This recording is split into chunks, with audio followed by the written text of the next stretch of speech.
Hello, this is Stephen, and this is the Bureau of Lost Culture. Now, not far from here, across Charing Cross Road, there's a little street cowering now under gleaming towers and big TV screens. And even after its redevelopment, you might still see the odd musician scurrying in and out of a doorway with an instrument case, or a gaggle of young hopefuls dreaming of stardom, gazing through the windows of the remaining music shops. But its time is passing. It's becoming a little corner of lost culture. So, of course, one of the things that we like to celebrate here. And come and join us. Celebrate more. Get our bulletin. Find out about all the other stories and details of upcoming events at bureauoflostculture.com. In March, we've got a whole series of things around the beat poet Allen Ginsberg's life and times in London at the Horse Hospital. If you haven't been there, by the way, that is the last bastion of counterculture in the centre of the city. More on that next time. In the meantime, would you do me a favour? If you've enjoyed these stories, leave a review for us wherever you can, if you can. And tell a friend so that some of this culture will not remain lost. My thanks to you and to my correspondents this week, Anna, Mary, Tony and Ronnie. Now, let's go for a stroll. Britain's own Tin Pan Alley, Denmark Street, was at one time alive with the sound of hammered pianos, sung melodies and choruses, its songwriters knocking out tunes on the fly and rushing out onto the street to sell them to pay for the next round of drinks. The street's importance was such that the Melody Maker and New Musical Express, NME, for younger listeners they were music papers, were both started here. And in its heyday in the 60s, the Beatles, the Rolling Stones, the Kinks all came here, as did Donovan, Jimmy Page, Eric Clapton, Elton John, Jimi Hendrix, Beck. A very popular rendezvous for all the above and any other visitors to the street was La Gioconda, a cafe or bar where David Bowie was practically said to live. In later years, when Malcolm McLaren was looking for a rehearsal space for the Sex Pistols, he was delighted to find a room in Denmark Street, installing his upstarts in the heart of the traditional music industry, like Greek soldiers inside the Trojan Horse. Journalist Pete Watts has come back to the Bureau to tell us about this lost street of dreams, and at least one nightmare, and the astonishing role it's played in both music and London's history. His book on Denmark Street, published by Paradise Road, is chock full of wonderful and often surprising tales of culture, counterculture, pop culture, youth culture, London legends and legacies, melodies, memories, and of course, music. Hello, Pete.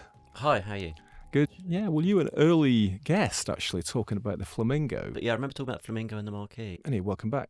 The reason that you're back is you've published this, finally, this Yes. long-awaited tome on Denmark Street, London's Street of Sound, the Street of Dreams, actually, for many musicians. And we're going to talk about Denmark Street. But first of all, let's just remind ourselves, who is Pete Watts? I am a journalist and I am an author. I've been writing about music for the last sort of 20 years for Uncut and Time Out, but I also write about London more generally and architecture, place. My last book was about Battersea Power Station, and this one is sort of combining two of my passions, which is London and music. Yeah, you've also written about politics, cinema, drugs, beer, history, comedy, football, hippies, archaeology. Oh yeah. Oh, I could add poetry. to that. I didn't have you done as a poetry I could fan, add but that list. food, art, Freemasons. I could tunnels. Tunnels. I was in a tunnel just a couple of weeks ago, actually, Right. reigniting my old love of tunnels. London Tunnel. A London tunnel under Imperial College. Right. I Yeah. didn't know there was one there. There is a massive network of Right. tunnels that connect every spot on the campus underneath, where all the utilities go, Right. and they're big enough for a human body to go from one end of the campus to the other. Talking about tunnels, you know that network of tunnels underneath Holborn Kingsway. The trams. Yeah, it was part of the tram thing, but also there's deep level communication Yeah, stuff. yeah, Now that's been bought by Finally. a private company who's going to open it up as a venue / experience. Really? Yeah, absolutely. I went down there oh God, 15 years ago. Periodically is put on the market, and I went down there about 15 years ago. It's an amazing space. It's like sort of 70s, sort of Doctor Who style. Yeah, Cold War or It's something. really Yeah. amazing. We were hoping to use it as a venue for a while, but at that time Yeah. it was impossible because of Yeah. fire escapes and There's no blues way and out. all that sort of stuff. It was so I don't know how they managed it, but that's coming. London Tunnel Experience or Wow, something. that's yeah. interesting. Yeah, yeah. People love that stuff. Listen, we've already gone below the surface. Very good. Let's stick up. So we're actually in Soho, just around the corner, not very far from Denmark Street. And Denmark Street, so there's no other street in London that can pack as much history into such a small area, you said. There are numerous significant buildings in London, the British Library or the Abbey Road, but there's nowhere quite like Denmark Street, connecting musicians such as the Beatles, the Stones, Lionel Bart, Joe Meek, Gracie Fields, the Kinks, the Sex Pistols, Pink Floyd, Bananarama, Elton John, Jimi Hendrix, Jimmy Page, David Bowie, Jeff Buckley. It goes on and on and on, doesn't it? It really does. So for anybody who's not London, and anybody who's not UK in particular, it has been described as London's Tin-Pan Alley. Yes. Let's start there. First of all, what is the original Tin-Pan Alley, and why would we call this little street in central London the British equivalent? So the original Tin-Pan Alley was in New York, and it was where all the songwriters were based, people like Irving Berlin, George Gershwin, and it was where songs were written and published. Some of the greatest songs ever written, in fact. Definitely, absolutely. In London, there was no real equivalent to that until a man called Lawrence Wright, who was a publisher from the Midlands, came down and opened his office in 1911 on Denmark Street. And do we know why he picked Denmark Street in particular? Well, he would have picked Denmark Street probably for two reasons. So Denmark Street, for those who don't know it, it's actually just outside Soho. It's in St Giles, south of Oxford Street and Tottenham Court Road, and it connects Covent Garden with Charing Cross Road, which at the time was where all the books publishers were based. All the bookshops like Foyles still are, and there still are today a lot of bookshops along there. Right, so it's a natural place for a publisher to gravitate towards. Yes. Has to be said, because you mentioned St Giles then, and we like to sneak a bit of history in, because actually, of course, this St Giles was, in previous times, not that previous to 1911, one of the worst parts of London, wasn't it? The famous rookeries and it was as rough as they come. It was a rookery, very famous slum. Some great descriptions of it by people like Henry Mayhew.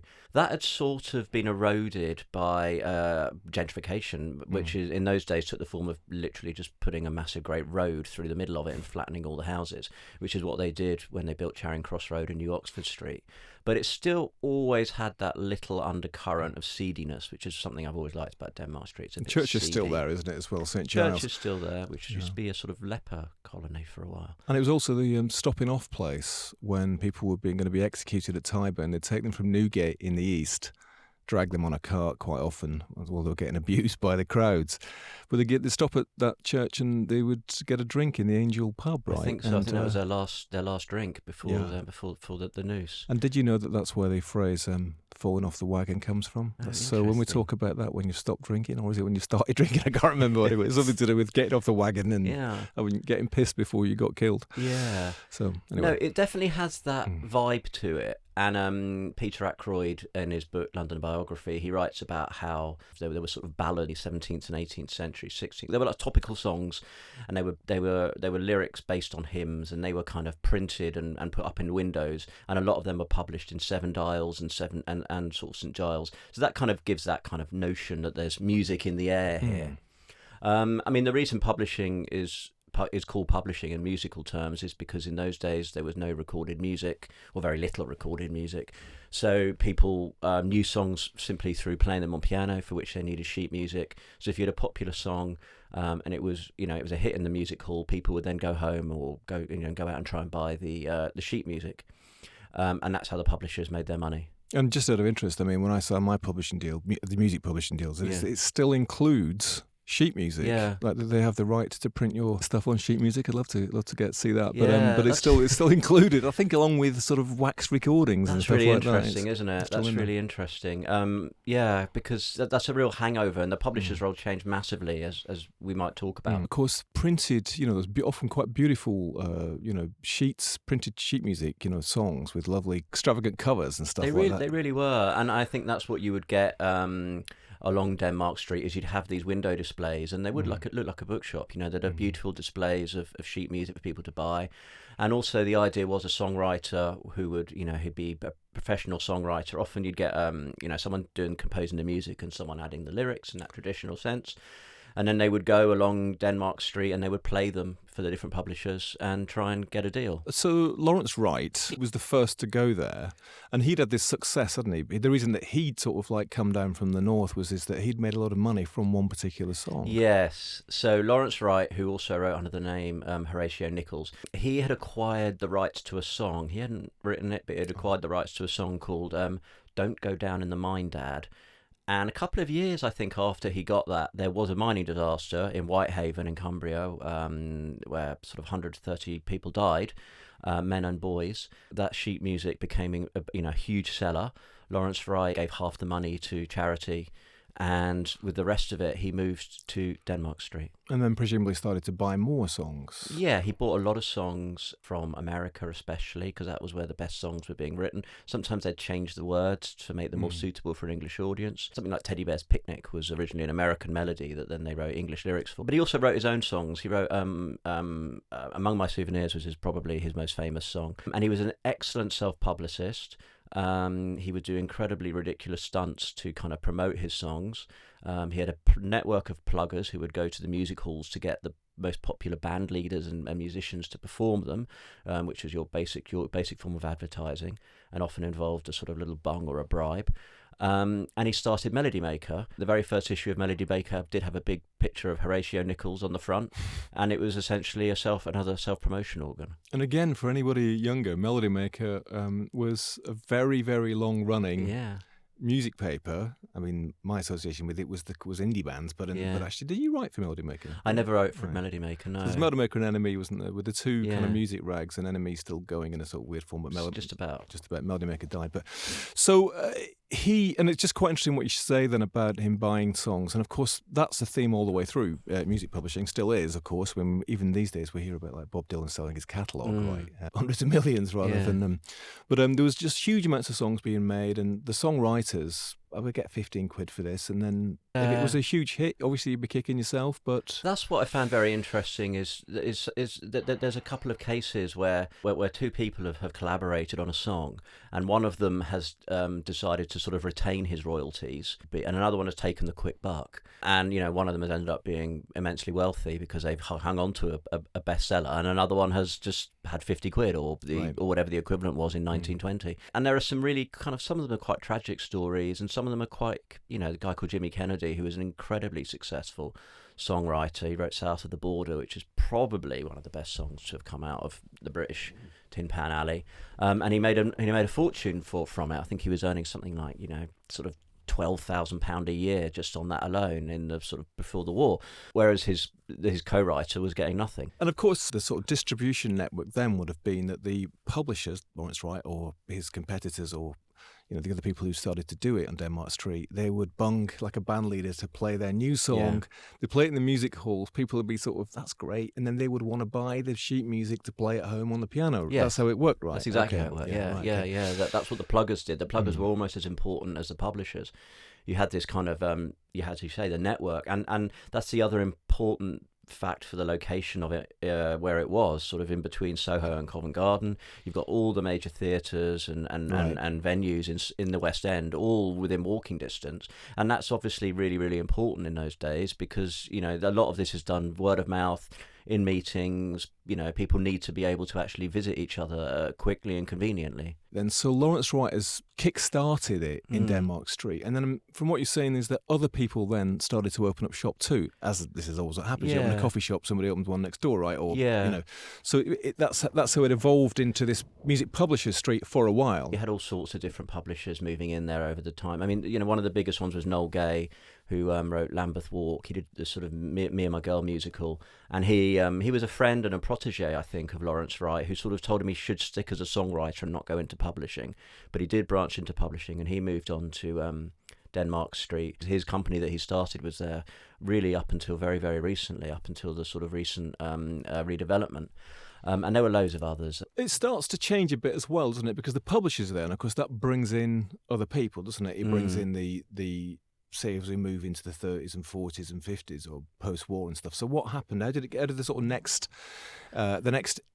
iteration of Denmark Street come about? You had the publishers on the ground floors, and often above if they were big enough, and other little offices around there. I mean, they're great little buildings, 3 and 4 story, a couple of rooms on each one. You know, a lot of them were sort of one-man offices who might be doing, you know, band leaders or whatever, or pluggers, or would have an office of publicists, various things.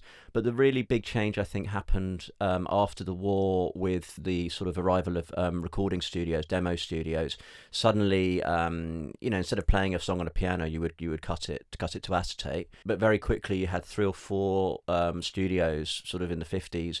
On the street, you had Regent Sound was the most famous, but you had Central Sound, and you had Southern as well, and some of the publishers had their own studios. That was the big change, because then you didn't really need the plugger anymore. You had the disc. Right. So this is paralleling, I suppose, the development of disc as the medium which people were consuming music. So it's moved out of, it's probably still going on, but it's moved out of sheet music. Yeah. Now everybody's got a record player or a gramophone player. And so if you've got the ability, rather than going into a room with you and you're sitting at the piano and I'm singing and we're writing a song together or demoing it for a publisher, it's like, well, let's ever see what that's going to sound like when it's been recorded, right? Yeah, completely. Yeah. And the really significant thing that happened alongside this was the foundation of the NME, which was also founded on Denmark Street at number 5, and one of their first innovations, and possibly the single most important thing to come out of Denmark Street, was the advent of the chart, which was based on record sales. Charts, an important part of many people's life for many, many years, and probably still is in some ways, isn't it? Is that started on Denmark Street? It was compiled on Denmark Street. Someone would have sat there at number 5 that had called round the select, I don't know how many it was at first, shops, and said, "What have you sold?" And that was also significant because people who were buying, it was a different audience. So pre-war, let's say, at the simplest level, music was really aimed almost at housewives and children. And dancing. Dancing, yeah, this is true. Dancing, housewives, children.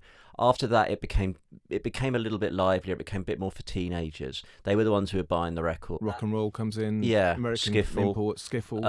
And everything sort of really shifted then, I think, on Denmark Street. And one of the there's not many books about Denmark Street, but one of them that came out in 1964. But it was by a sort of plugger who'd worked on Denmark Street through the 30s and 40s.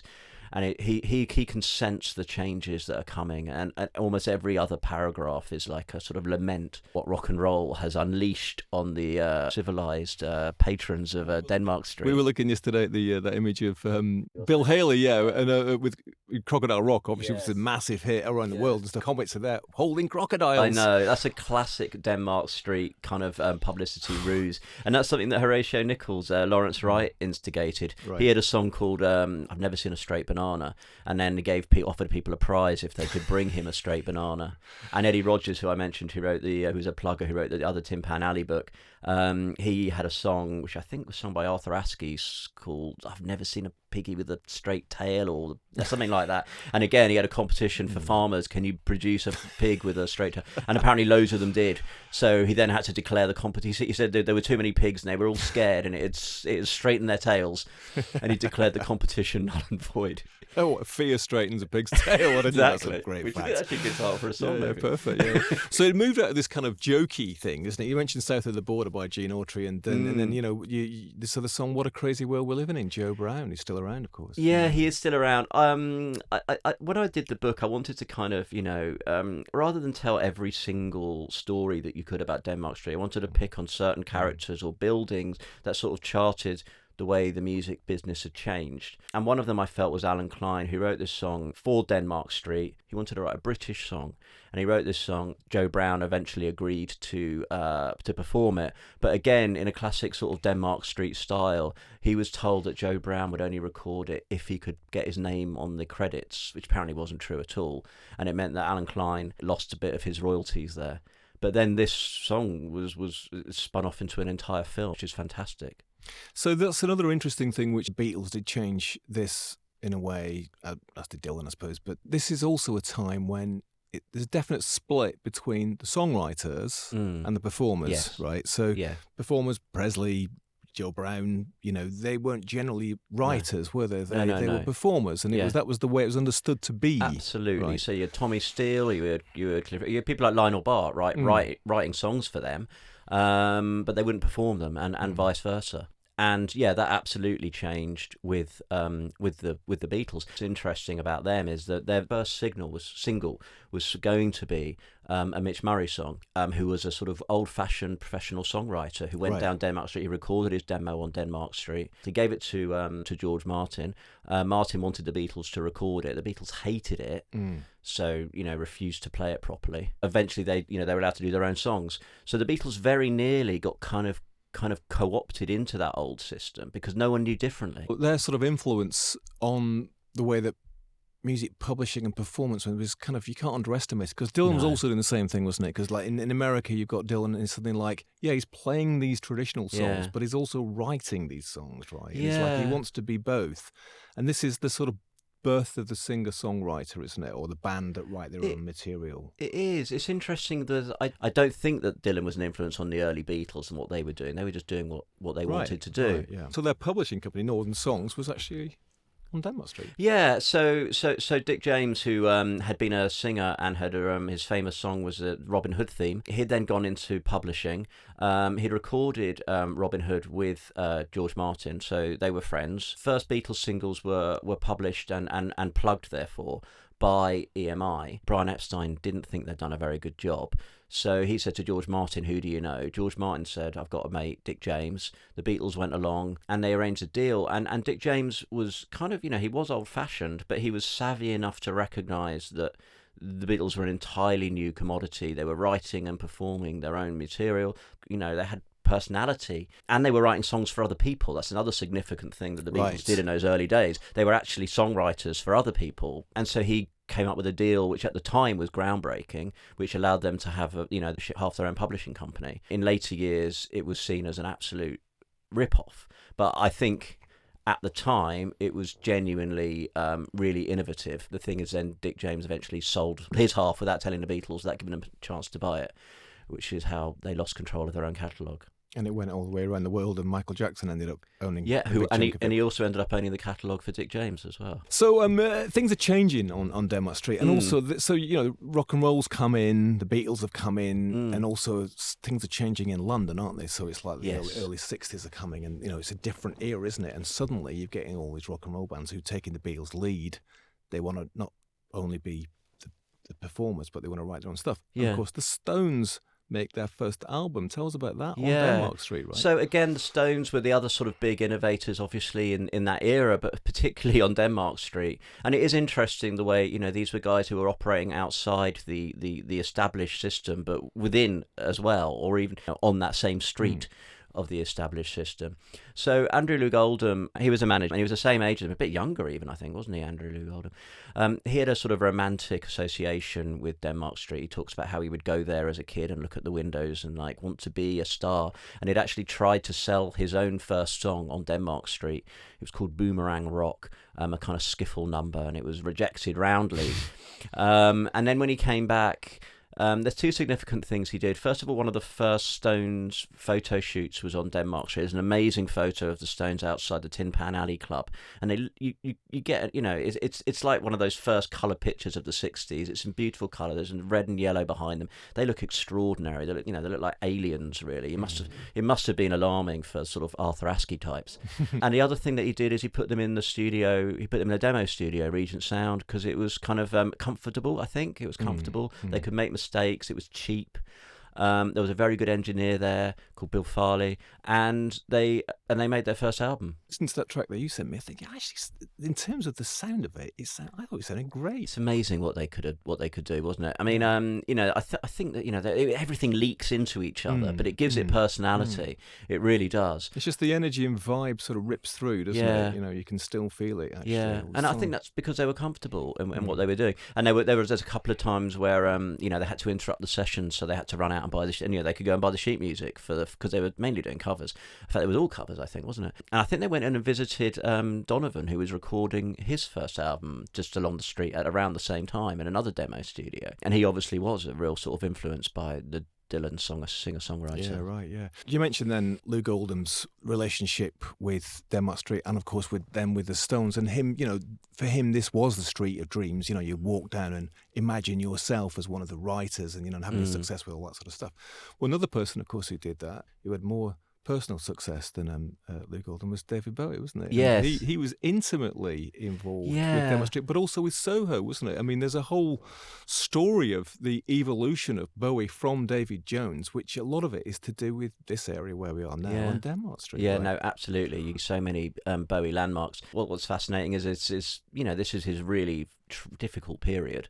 He wasn't a success, but he was going at it. He was really going for it. Formed numerous bands through that period. He recorded demos at various studios. He recruited one of his bands, the Lower Third, in a Gioconda, which was the kind of house cafe for all the musicians.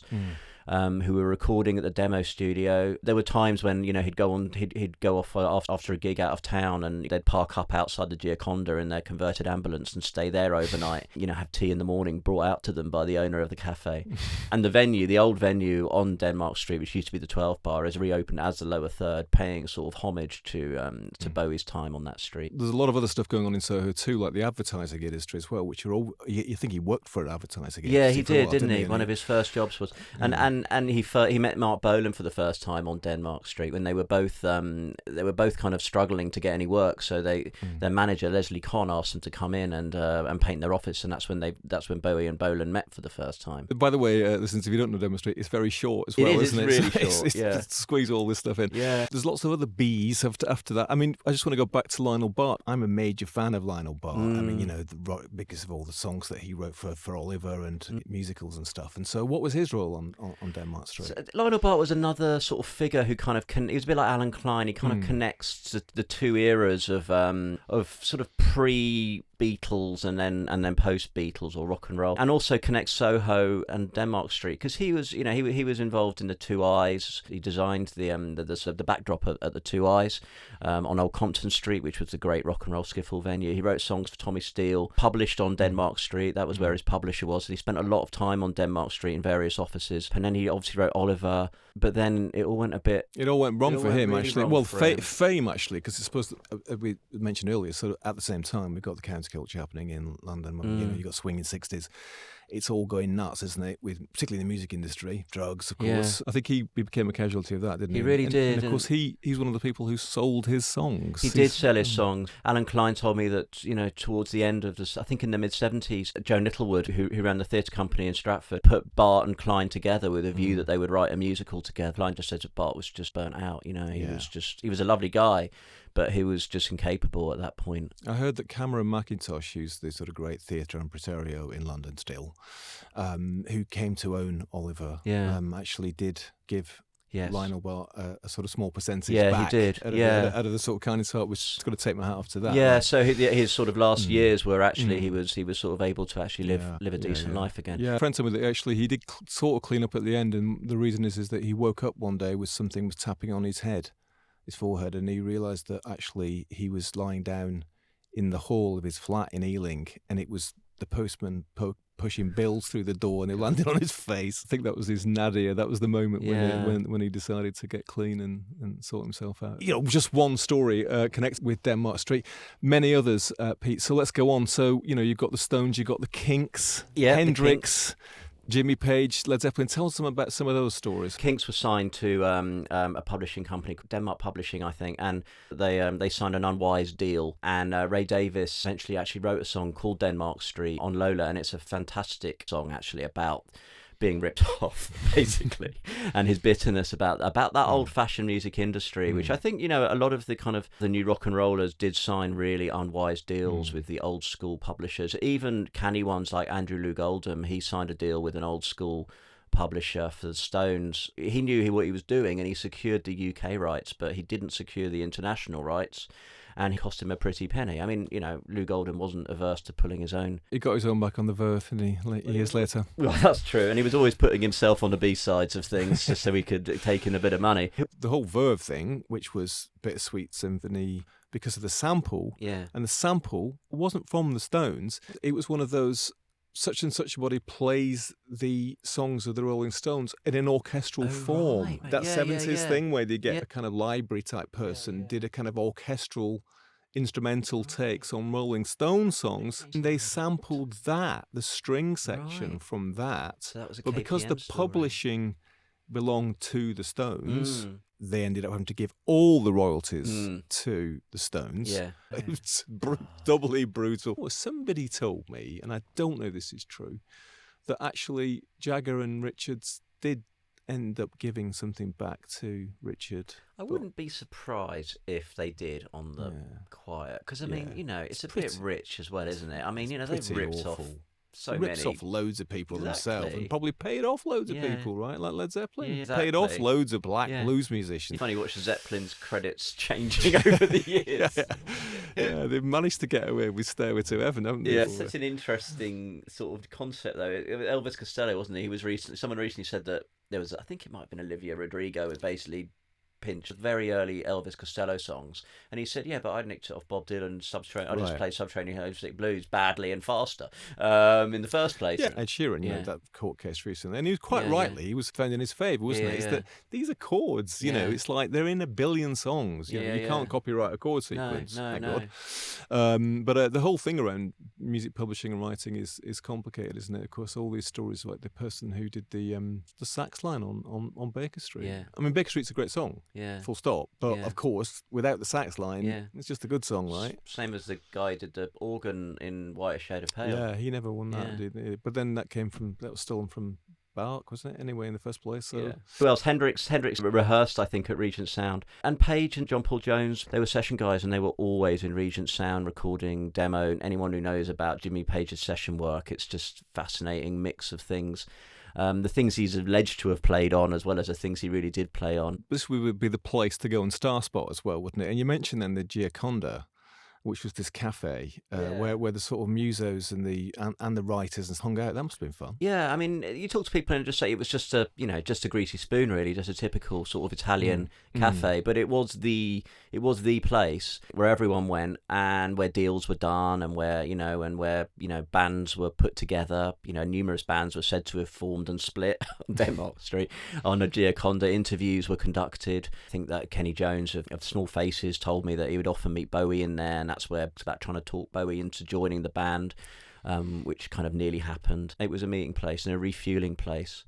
And also, Denmark Street was also this kind of billboard in some way where you'd advertise for, drummer wanted, bass player wanted, right, or lyricist available. I wonder when that started. I imagine that was with the advent of the instrument shops, which came a bit later in the 60s. Right, yeah. But probably the Gioconda was used in that way, in a sort of more informal sense. Right. The publishers, because of the Beatles and because of performers writing their own material, the publishers beginning to lose less power because they no longer had to go out and find the songs and match them with the performer. That was their old job. Now the songs and the performers came together, and they often went direct to a record label. Right.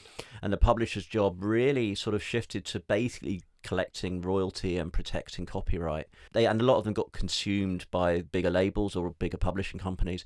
And the Denmark Street offices just sort of started to close through the course of the 60s. This is a junction, and there's no real obvious reason why Denmark Street would still be a music street, other than the fact that musicians were present, the demo studios were still being used, and so what you had filling that gap suddenly were instrument shops.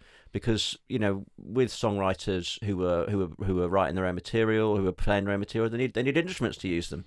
So suddenly there was an explosion in electric guitars as well as other instruments. Charing Cross Road was also, and Shaftesbury Avenue had a few instrument shops, but Denmark Street suddenly took that role because there was vacant space. It became the place, didn't it? So you got the bass shop, the guitar shop, the keyboard shop, right? Yeah. And then also woodwind and all kinds of things. Yeah. So the first one I think was Macari's, who moved, who were there for in various spots around the area for years and years and years. Macari's. The big one was Top Gear, who I think they were number 5. They were a kind of bit more trendy one, and it's where like Pete Townsend's guitar tech worked, and where a lot of where a lot of guitarists would go. They were seen as kind of, quite trustworthy and quite cool. One of the guys I interviewed was Sid Bishop, who played in the Deviants, McFarlane's band, and he worked at Top Gear for years and then various other music shops. Andy's guitar shop, of course, famously Hanks. Well, Andy's came a bit later. In between that, you had Cliff Cooper. I don't know if you've ever come across Cliff Cooper. He ended up owning a big chunk of the street, didn't he? Yeah, so he'd made his fortune. He'd been in a band. He'd played with Joe Meeks and stuff, and then he'd made his fortune inventing his own amps, the Orange amps. And then he opened an instrument shop on Denmark Street. And as the sort of publishers move out, more space became available. He opened more and more and more publishers until he had almost the entire north section of the street.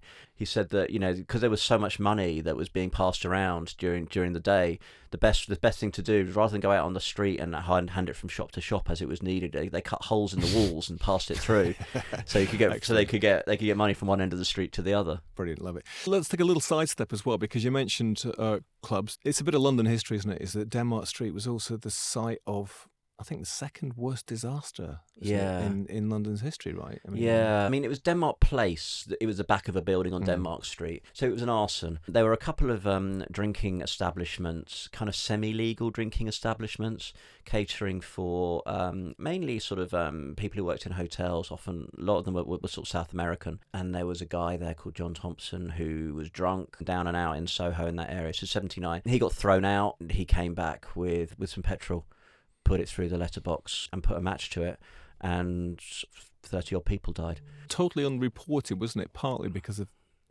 racist overtones. Yeah, there was definitely the fact that they were that most of the victims were not English, in fact, and the fact that it was a slightly shady establishment. But there was also the fact that it was a really squalid crime. He didn't set out to kill that many people. I don't want to get the wrong impression here, but there was no kind of glamour which you often get with major crime. It was just really, really awful accident.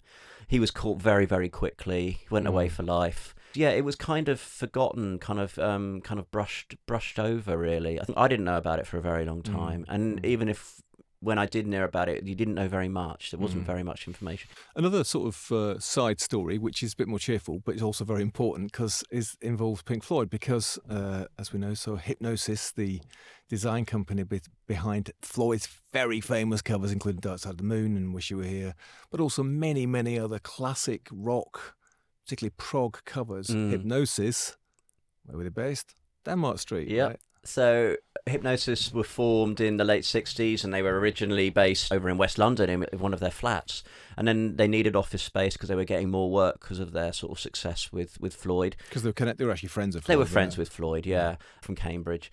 They got an office on Denmark Street. They got an old dance studio, which was almost empty apart from one grand piano, which they then flogged and used the money to pay for all the equipment that they needed. And then eventually they took the second floor of number 6 Denmark Street.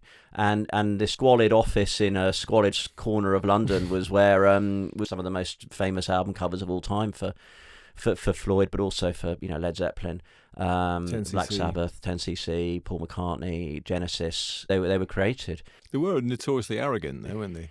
They were. Yes.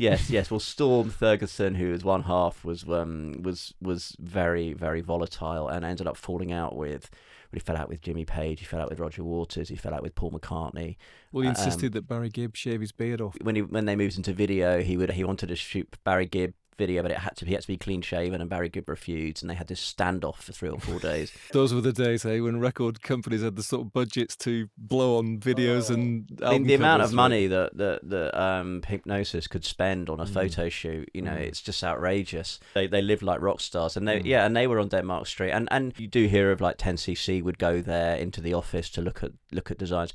Peter Gabriel would, and some of those early Peter Gabriel's solo albums, the covers were shot in and around Denmark Street as well. So it's all going on, isn't it? And the great thing about Hipgnosis is that kind of links us in a way to another sort of mid-70s story there. I did a festival a few years ago, a posh festival where there seems to be more artists than audience. Yeah. Posh house, and all the artists would sit around this huge dining table in the evening and eat together. It was very nice. And I was there, and I had David Gilmour on one side of me and Glenn Matlock from the Sex Pistols on the other side of me. Wow. Right? Yeah. And I seem to remember at the time thinking, Didn't you wear a We Hate Pink Floyd t-shirt once?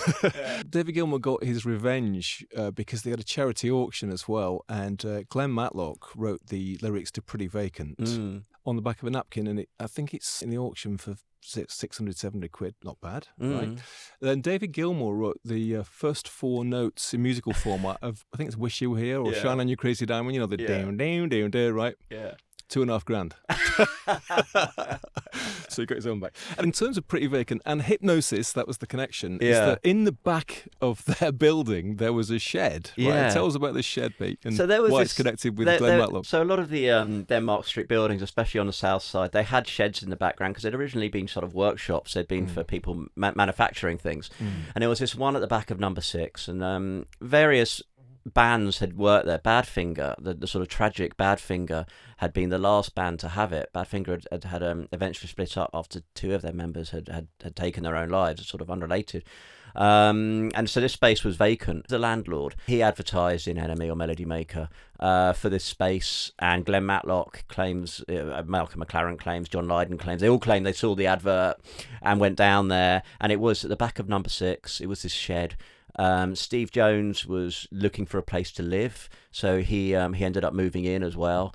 Glenn Matlock lived there as well for a while, and it was a Stones rehearsal studio. And if you've seen the Danny Boyle series Sex, an awful lot of it takes place in their kind of creation of recreation of this. I don't know if it was probably quite as kind of lively as it's presented there.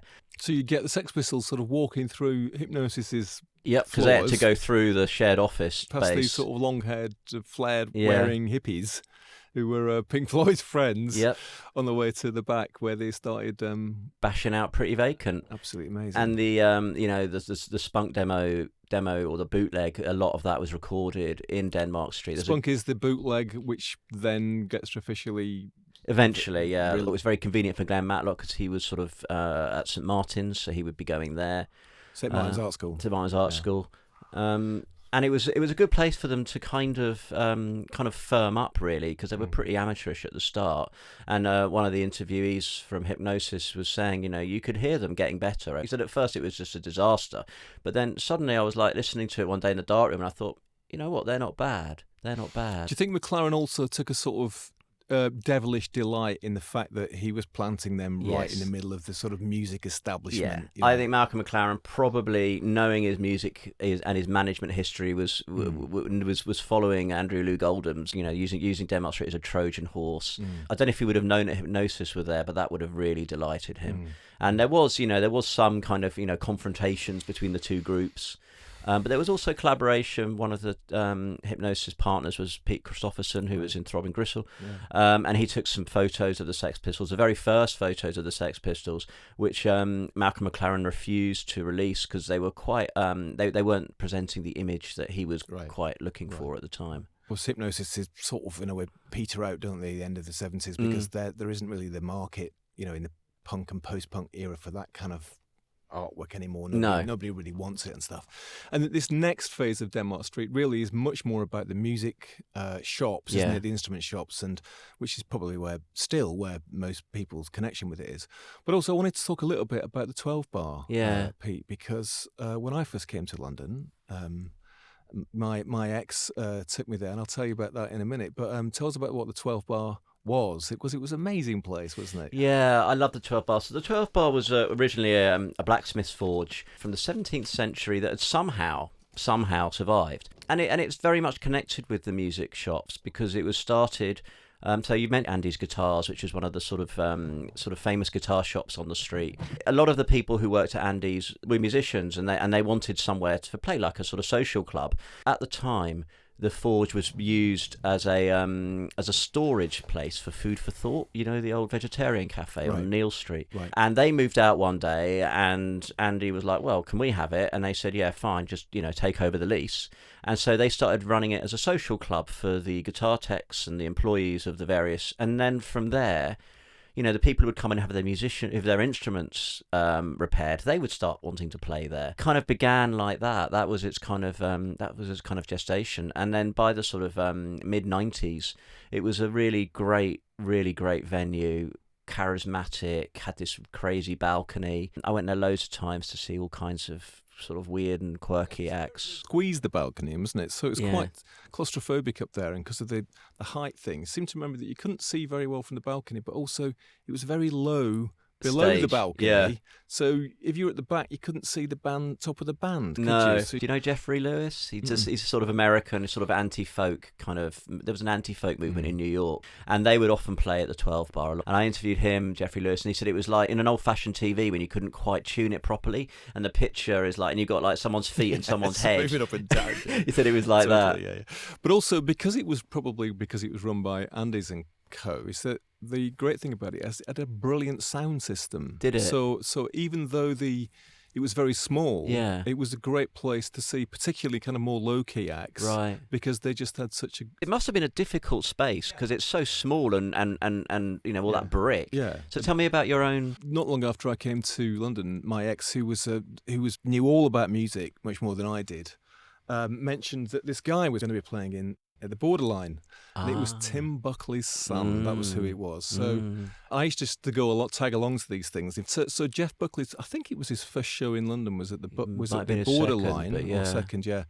Anyway, but after the show, loads of people couldn't get into the show because he'd played a session on GLR as it was that day.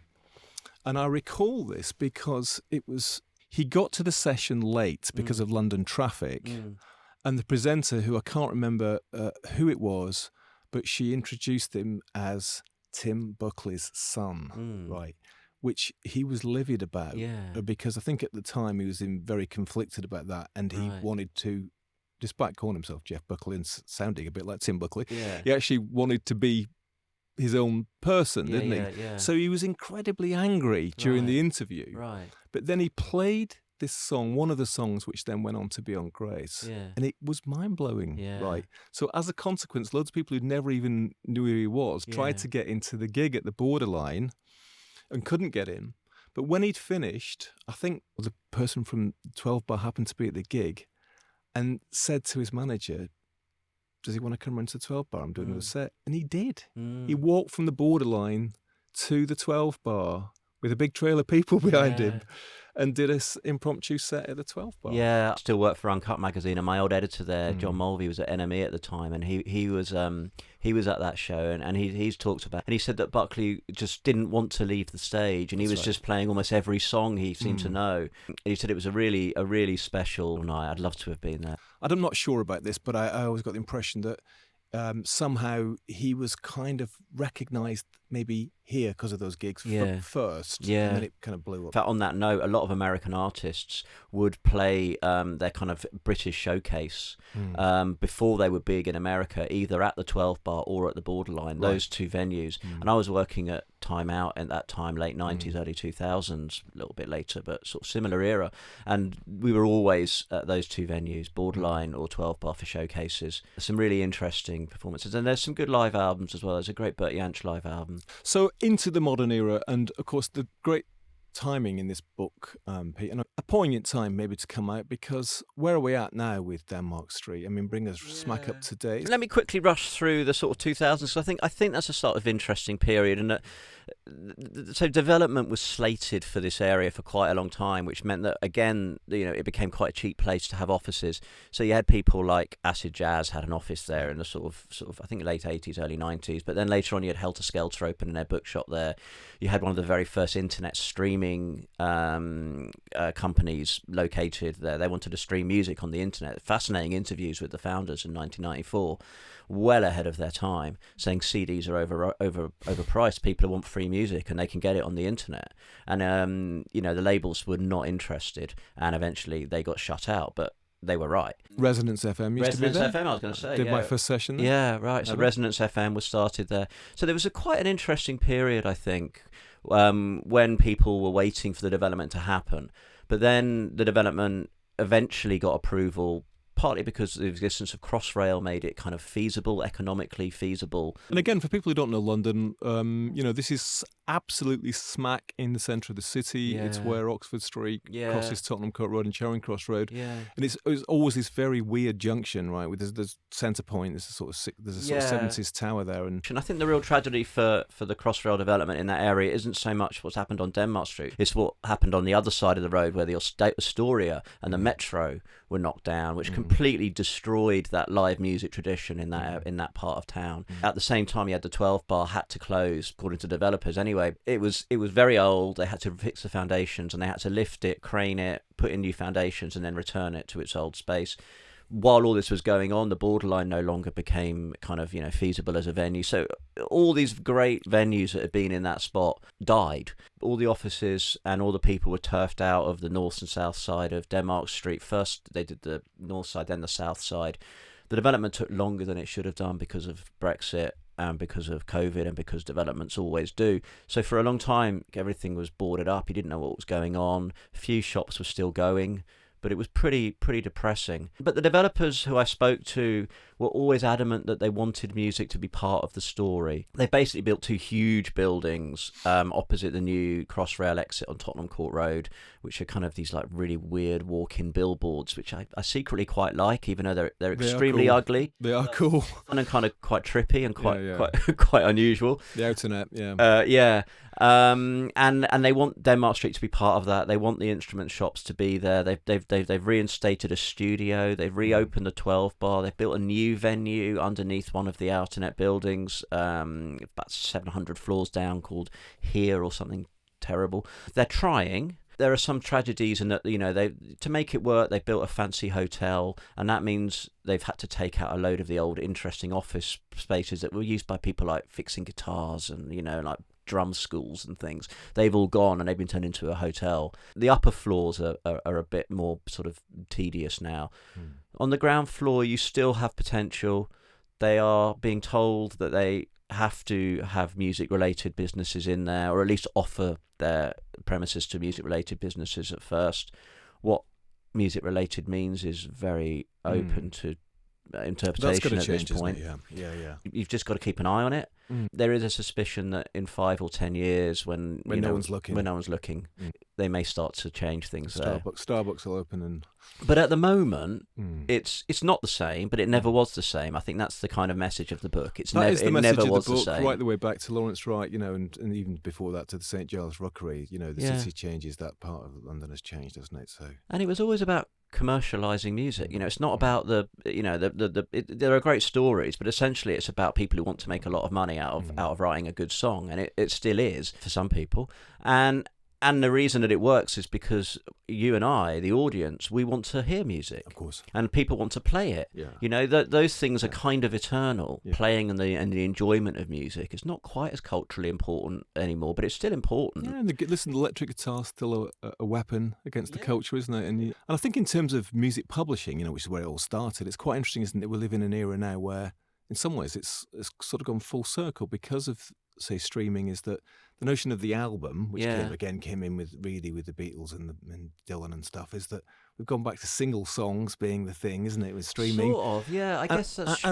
And also, teams of songwriters. The Swedes are excellent at it, aren't they? These, with my publishers, they're always trying to hook me up with other people, and they want to put you in a room with somebody who's going to lay down the basic of the track, and then someone's going to do the top line, someone's going to write the pre-chorus. Right. And it's these, teams of people that are crafting these songs, and then quite often the artist is involved in that, but actually not necessarily. That's really interesting. In some ways, it's kind of all reversed. I mean, another sort of side to that, and something else that went on Denmark Street a lot was library music. KPM were based there, and a lot of library music wasn't really recorded there, but it was kind of edited there, mastered there. The music isn't just the Beatles and the Rolling Stones. It's used for incidentals. It's jingles. There are loads of jingles were written and done in there. This is all music, and it's all serving a purpose. You said that the theme to News at 10 was one of the many famous theme tunes to emerge from the studio on Denmark Street owned by KPM, right? Amazing, isn't it? Totally.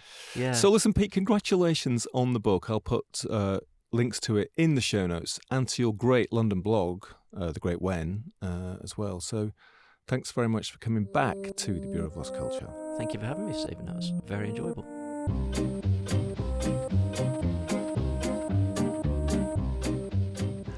Thanks so much to Pete. As you can tell, his book is full of terrific tales, some of which we covered here, but many more in there between the pages. I'll put the links, as ever, in the show notes, and to his wonderful blog on London that I mentioned then too. Now, I bet some of our listeners, you guys, have got your own Denmark Street stories and memories, either as musicians or audiences or whatever. Write and let us know. bureauoflostculture@gmail.com. It's always great to hear from friends. Apart from my Jeff Buckley experience, I saw some great people at the 12 Bar. Galaxy 500 and Ed Harcourt, I can remember, and think there were several more, but to be honest with you, that time is all a bit of a blur. Now, London always changes. Cities always change. There's a necessity in that, but of course there's a poignancy in it too. Pete mentioned that as well as the 12 Bar, the Astoria, the Borderline, the Marquee, they've all gone. These legendary venues all lost. And I just read this week that many small other London music venues are also closing or threatened. It's the usual story of redevelopment and rent. But with them gone, how will people, young people who want to form bands, perform and get going? London's always so proud of its musical legacy, fair enough. But surely it has the duty to provide the opportunity, the space for new dreamers to create a new legacy. And for the audiences, I mean, gigs at even medium-sized venues are so expensive now. Anyway, never mind that. Thanks to you for listening. Let's keep listening. I will see you next time down the road, round the bend, and over the hillsides for more tales from the other side, from the counterculture, from the underground.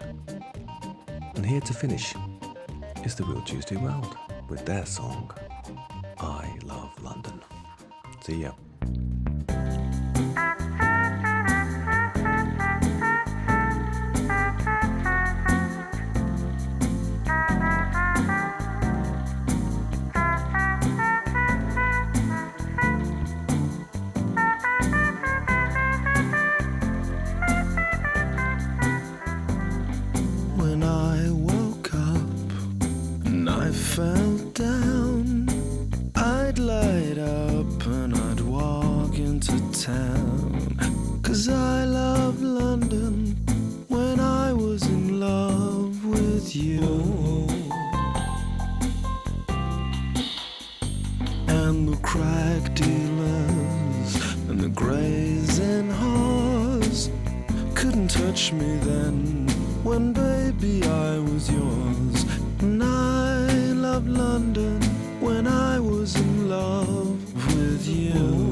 Far cooler than them when you see. Yeah, I loved London when I was in love with you. And the homeless and the hopeless, they never seem to me. Brothers and sisters, till love let them be. But I loved London when I was in love with you.